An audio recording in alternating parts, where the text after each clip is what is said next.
Éveille-toi, toi qui dors. La conscience en éveil, parfaitement sensée.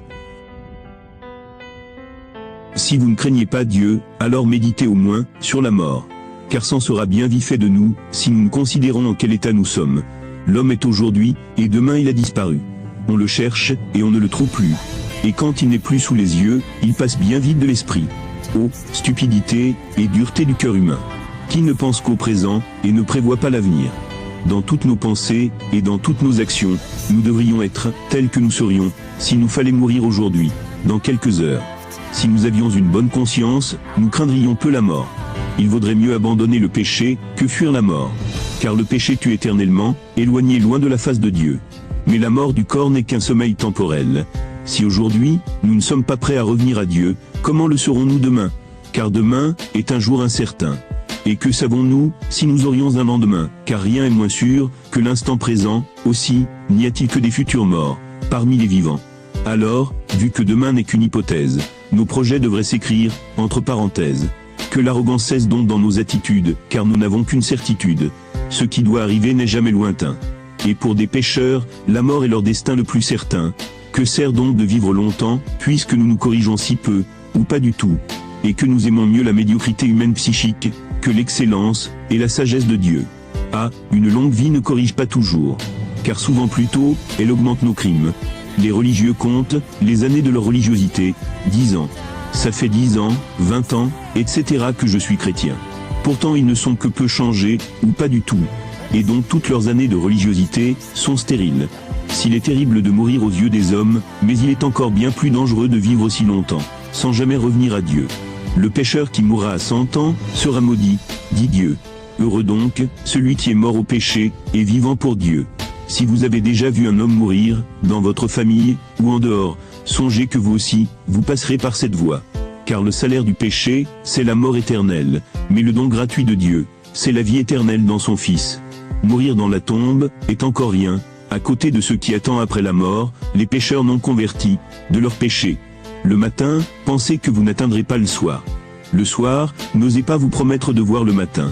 Soyez donc toujours prêts, et vivez de telle sorte, que la mort ne vous surprenne jamais tel un voleur. Le bon larron, est le plus chanceux des hommes. Il a eu le temps de se repentir, avant de rendre l'esprit à son Créateur, et son corps à la poussière. Mais certains n'ont pas cette même grâce, voyons les Ukrainiens qui meurent aujourd'hui dans la guerre. Certains, n'ont pas le temps de se repentir de leurs péchés. Car boum, ils meurent d'un coup explosé, par une bombe. Sans avoir le temps de rentrer en lui-même, et regretter devant Dieu ses péchés. Plusieurs sont enlevés par une mort soudaine, et imprévue.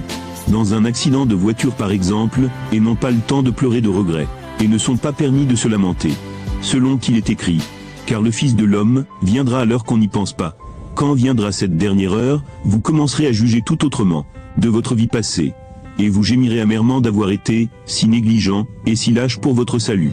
Vous serez dans la douleur, et l'amertume, d'avoir préféré les plaisirs charnels, temporels, aux biens éternels, et permanents. Heureux donc, et sage, est celui qui s'efforce d'être tel dans la vie actuelle, qu'il souhaite d'être trouvé à la révélation de Christ. Car rien ne donnera une si grande confiance de mourir avec joie, que le parfait mépris du monde, le désir ardent d'avancer dans la vertu, et l'amour de la régularité. Le travail de la pénitence, et la violence contre sa propre chair. L'abnégation de soi-même, et la constance à souffrir toutes sortes d'adversités, pour l'amour de Dieu, et son Christ. On peut faire beaucoup de bien, tandis que nous sommes en bonne santé. Mais malade, je ne sais ce que vous pourrez faire. C'est la même chose, quand soudain frappe la colère. Vivant, on peut se mentir les uns, des autres, ou espérer. Mais une fois mort, on aura été, ce qu'on a été. Ne comptez point sur vos amis, ni sur vos proches. Et ne différez point votre salut, à plus tard. Proverbe 27, 1. Ne te félicie pas du lendemain, car tu ignores ce qu'aujourd'hui enfantera. Ne dites pas, je suis jeune, belle, et fraîche. Je suis jeune, beau, et fort. Car, 1 Pierre 1, 24 à 25. Car toute chair est comme l'herbe, et toute sa gloire, comme fleur d'herbe. L'herbe se dessèche, et sa fleur tombe. Mais la parole du Seigneur, demeure pour l'éternité. Tu es certes jeune, et belle. Mais les hommes t'oublieront bien plus vite, que tu ne le penses. Proverbe 29, 18. Faute de vision, le peuple vit sans frein. Heureux, qui observe la loi. Si vous n'avez maintenant aucun souci de vous-même, qui s'inquiétera de vous dans l'avenir, aujourd'hui le temps est d'un grand prix. Voici maintenant le temps propice, voici le jour, pour prendre des décisions dures, et radicale pour déterminer le lieu de votre éternité. Soit dans la géhenne éternelle de feu et de soufre, dans le feu qui ne s'éteint point. Soit dans la joie et l'allégresse éternelle dans le règne de Christ. Pourquoi faire un si vain usage de ce qui pourrait nous servir à mériter de vivre éternellement? Car viendra le temps où vous désirerez un seul jour, une seule heure, une seule minute, pour purifier votre âme de toutes ses souillures, et vous ne l'obtiendrez pas, parce que Dieu a accordé à chacun une vie entière pour cela, et seule une minorité a honoré la grâce de Dieu, qui nous est parvenue en son Christ. Ah, hommes, de quel péril, de quelle crainte terrible, vous pourriez vous délivrer, si vous étiez à présent, toujours en crainte de Dieu. Entrez en vous-même aujourd'hui, et revenez au Père. Commencez à vivre, de telle sorte qu'à l'heure de la révélation de Christ, vous ayez plus sujet de vous réjouir, que de craindre. Apprenons maintenant à mourir au monde, et aux choses du monde, afin de commencer alors, à vivre avec Christ. Apprenons maintenant à tout mépriser, afin de pouvoir alors, aller librement à Dieu. Chassions maintenant nos chairs, en la privant de tous ses délices, afin que vous puissiez alors, avoir une solide confiance en ce jour-là. Insensé, sur quoi vous promettez-vous de vivre longtemps, lorsque vous n'avez pas un seul jour d'assuré? Combien ont été trompés, et arrachés subitement de leur corps? Combien de fois avez-vous ouï dire: cet homme a été tué d'un coup d'épée. Celui-ci, s'est noyé. Celui-là, s'est brisé la nuque, en tombant d'un lieu élevé. Cet autre là-bas, a expiré en mangeant. L'autre en jouant. L'autre est allé se coucher, et ne s'est plus jamais réveillé.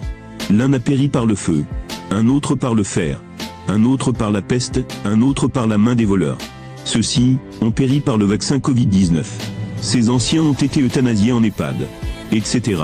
Et ainsi, voyez donc que finalement, la fin de tous, est la mort. De diverses manières, mais c'est la mort pour tous.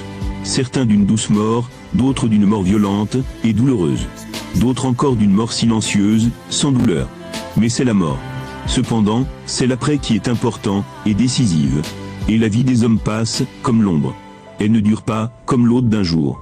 Qui se souviendra de vous après votre mort, et qui priera pour vous, car au jour de la divine vengeance, et du juste jugement, chacun aura bien plus à se plaindre de lui-même. Revenez, oui revenez donc maintenant à Dieu, pendant qu'il se laisse encore trouver. Isaïe 55, 6. Cherchez Yahvé pendant qu'il se laisse trouver, invoquez-le pendant qu'il est proche. Isaïe 55, 7. Que le méchant abandonne sa voie, et l'homme criminel ses pensées. Qui revienne à Yahvé, qui aura pitié de lui. À notre Dieu, car il est riche en pardon.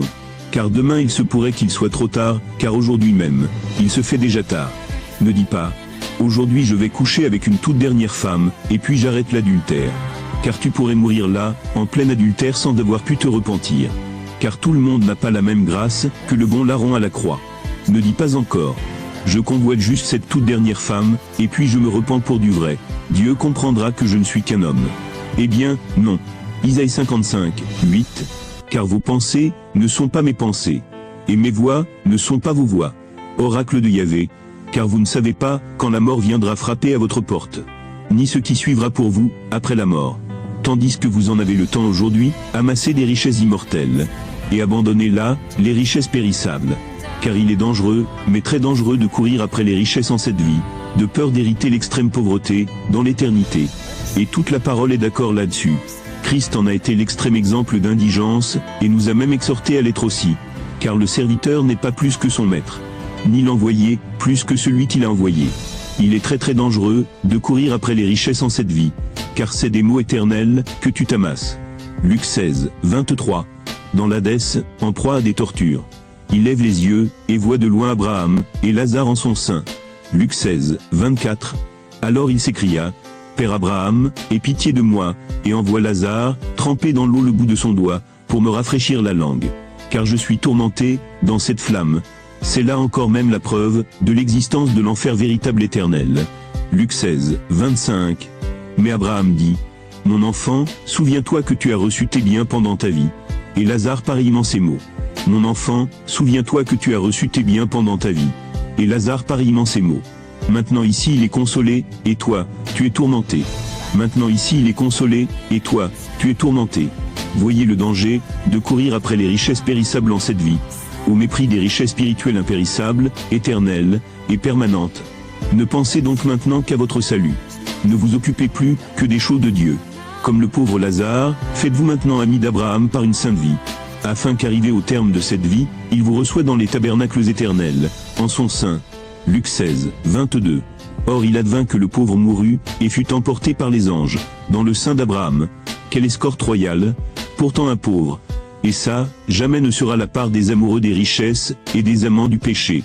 Vivez donc en cette vie, comme un voyageur, et un étranger, à qui les choses du monde, ne sont rien. 1 Pierre 2, 11. Très cher, je vous exhorte, comme étrangers, et voyageurs, à vous abstenir des désirs charnels, qui font la guerre à l'âme. Conservez votre cœur libre, et toujours élevé vers Dieu. Parce que vous n'avez point ici-bas, de demeure permanente. Hébreux 13, 14. Car nous n'avons pas ici-bas, de cité permanente. Mais nous recherchons, celle de l'avenir. Que vos gémissements, vos larmes, et vos prières, montent tous les jours vers Dieu. Afin que votre âme, après la mort, mérite de passer heureusement à Dieu. Parce qu'on ne vit qu'une fois, Jésus en mourant sur la croix, c'est un second souffle de vie, qu'il nous a donné. Afin que pareillement, nous, âmes vivantes, rendons celui que nous avons, et recevoir le nouveau qu'il nous a donné, pour devenir des âmes vivifiantes, qui vivent pour toujours. Et plus des âmes vivantes qui meurent. Par Christ, Dieu nous tend, et nous ouvre ses bras d'amour. N'allez donc pas fermer la porte à sa face. Entende, qui a des oreilles, pour entendre. Ne soyons pas comme les Ninivites, qui se repentirent certes à la prédication de Jonas, mais d'une repentance extérieure, basée sur la crainte du jugement, plutôt que sur la crainte de Dieu. Aussi bien, leur repentir par crainte du jugement, ne fut que de courte durée. Dans l'heure, il éloigna certes le jugement pour un temps, mais 2 siècles plus tard, le sort de Ninive devient définitif. Et la ville fut entièrement détruite, semblable à Sodome, et comparée à Gomorrhe. Parce qu'ils s'étaient repentis non par regret sincère, de leurs actes mauvais, mais par peur, que la colère de Dieu ne les frappe. C'est pourquoi plus tard, quelque temps après le pardon de Dieu, après que la colère s'est éloignée d'eux, par le moyen de leur repentir extérieur, ils recommencèrent à pécher. Car quand on se repent, par peur de la condamnation de la géhenne, plutôt que par contrition sincère du cœur, qui regrette amèrement, mais amèrement, de s'être rendu coupable d'actions si perverses, amèrement, d'avoir péché contre la sainteté de Dieu. Alors là seulement notre repentir est sincère, et donc à longue durée, et portera son fruit dans l'éternité. Mais lorsqu'on se repent entre guillemets, car d'un repentir extérieur, pour plaire à une tierce personne, donc pour montrer qu'on s'est repenti, on finit toujours, oui toujours, par retourner à notre vomi, et nous revautrer à nouveau dans le bourbier. Car de toute évidence, une repentance sincère n'a pas besoin de publicité, car elle parle toute seule. Et ça, sur le long terme. Et pas pour une durée déterminée, pour succomber à la prochaine tentation. Ou qui résiste à 2 tentations, et succombe à la 3e. Mais dans une perpétuelle constance. Matthieu 13, 20 à 21. Celui qui a été semé sur les endroits rocheux, c'est l'homme qui, entendant la parole, l'accueille aussitôt avec joie. Mais il n'a pas de racine en lui-même, il est l'homme d'un moment. Survienne une tribulation, ou une persécution à cause de la parole, aussitôt, il succombe. Puis cela, ne pas être ton cas, te couvrant ainsi de la honte, d'avoir fui la sainteté, manifestant ainsi du mépris, du sacrifice de Christ pour nous. Puisque la mort de Christ, valait notre vie, honorons donc son sacrifice, en accueillant sa vie. Les gens de Ninive, se sont repentis par peur du jugement, par peur de la colère divine, par peur d'être détruits, au bout de 40 jours.